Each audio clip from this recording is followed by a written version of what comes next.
憎一句説話咧，都唔知佢嗰啲手袋點嚟嘅，都唔知點解佢成日去旅行嘅。其實你嗰啲全部背後都係講緊嗰樣嘢㗎嘛。你又知你瞓喺我床下底啊？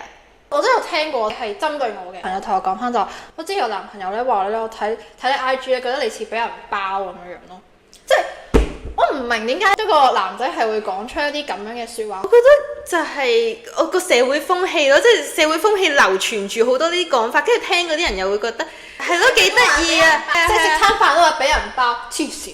最恐怖咧係女仔都講呢啲説話。係啊，好多可能講呢啲其實係女仔嚟㗎，覺得係因為其實係佢哋唔抵得你過得好咯，唔抵得你唔應該過得好過我㗎喎。你睇落去嘅物質條件唔似係應該好過我㗎喎，你個樣都唔應該好過我㗎喎，你所有都唔應該好過我，所以你係嗰個生物啦。係。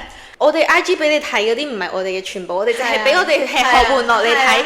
我都做到狗咁，我冇影出嚟啫嘛。我自己都有份 full time 咁樣，咁唔通我 OT 到2-3點，我又喺度影住自己咁樣。嗰啲影出嚟又俾你話嬌柔造作咯。嗰啲我唔想俾你睇，我淨係想俾你睇我去旅行。咁你咪覺得我個個星期都去旅行咯。